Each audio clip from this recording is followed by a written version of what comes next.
On her wedding night, a group of women told the bride to head out to the fields if she needed the bathroom. Confused, she turned to her husband, Rashi, who sheepishly admitted that their house didn't have a toilet. If she wanted to relieve herself, she'd have to walk 10 kilometers into the wilderness. Watching others casually doing their business out in the open made her deeply uncomfortable. हैं? मायके में क्या महल दो महलों का इंतजाम था?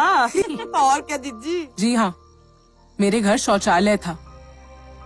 मुझसे ना होगा।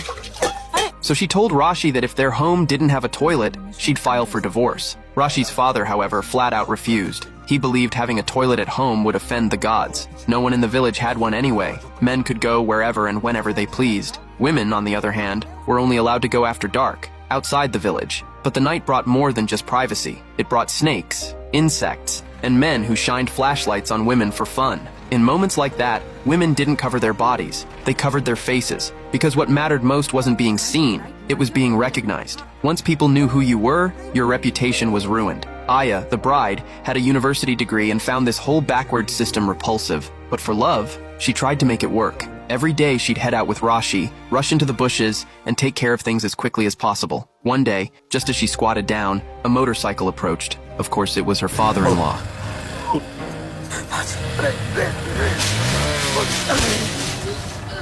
Their eyes met. Aya wanted the ground to swallow her whole. Determined not to lose his wife, Rashi racked his brain for a solution. He remembered that an elderly neighbor, too sick to walk, had a makeshift toilet at home. So he brought Aya over for a friendly visit. While he distracted everyone with small talk, Aya snuck into the toilet. It worked, but it still felt like she was pulling off a heist. Then a friend offered a new idea. Every time the train stopped at the station, it paused for exactly 7 minutes. Aya could use that window to run inside and use the bathroom. In theory, it was brilliant. In practice, a disaster. Sometimes the father-in-law had taken the motorcycle and they couldn't get there in time. Sometimes the train was delayed and Aya was left on the verge of exploding. Worst of all, there was one time when Aya was still squatting and the train started to leave.